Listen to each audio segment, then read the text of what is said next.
You know, I've spent the last 30 years minding my own business on my 2-acre property just outside of town. I paid my mortgage, kept my grass trimmed, and never bothered a soul. But that all changed when Sandra Henderson moved in 3 doors down and somehow ended up on the HOA board. I should've seen it coming. The first sign was when she complained about my mailbox being too rustic. The second was when she showed up at my door with printed out pictures of my fence, circled in red marker, claiming it violated some obscure covenant from 1987.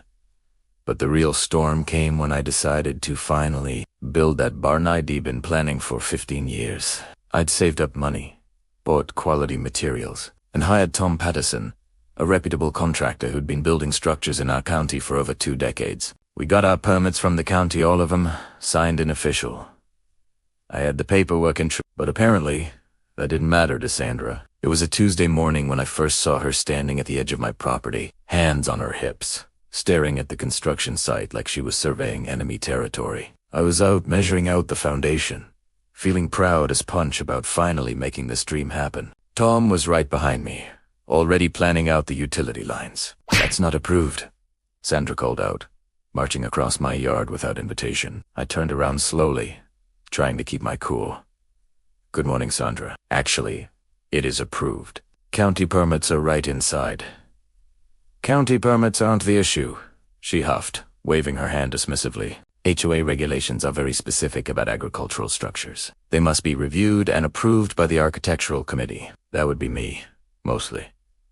Now, I've lived long enough to know when someone is looking for a fight they think they can win." Sandra had this gleam in her eye like she'd finally found something big enough to sink her teeth into. Over the next week, she sent me 3 formal letters. 3. Typed up on official HOA letterhead, stating that the barn construction violated Section 4.2 of our covenant regarding non-residential structures. Tom told me not to worry. "The county cleared it," he said, and he was right. But Sandra wasn't about to give up that easily. She showed up at my door with a petition, 15 signatures from neighbors claiming my barn would devalue the aesthetic integrity of our community. 15 signatures. I later found out that most of these people barely knew where my property even was. She'd basically gone door to door, telling them I was building some kind of industrial facility. Here's where it got interesting, though. I wasn't about to be bullied out of my legal right to build on my own land. So I did what any sensible person does in 2024. I asked for documentation. I requested the specific county codes and HOA regulations she was citing, and when Sandra sent them over, I read them with a fine-tooth comb.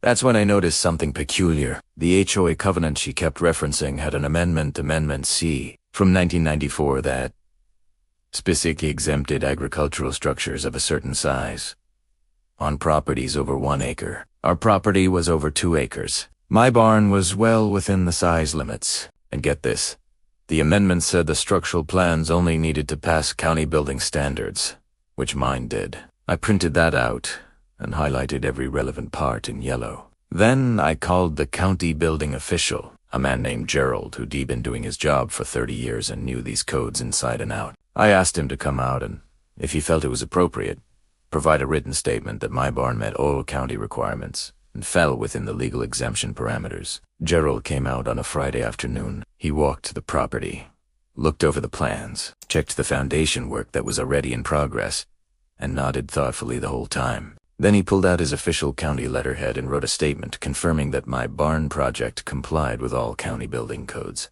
setback requirements, and land use regulations. He specifically mentioned that based on county records, the 1994 HOA amendment clearly exempted structures exactly like mine. I got a copy of that letter framed. Sandra was not happy when I sent her Gerald's official statement. Neither was she happy when I followed up with a certified letter from a real estate attorney explaining that the 1994 amendment superseded her selective interpretation of the covenants. The attorney also noted that attempting to prevent someone from exercising their legal rights on their own property could expose the HOA to liability. Within 48 hours, Sandra sent me a letter of apology. Well, not really an apology, it was more of a weevy. Determined that your barn falls within permitted parameters, and we withdraw our objection kind of thing. But between you and me, that's close enough. The barn got finished 2 months later. It's beautiful, honestly. Sturdy construction, proper ventilation, with space for all my tools and equipment I've collected over the years. I've got a workshop set up inside where I am finally building those cabinets.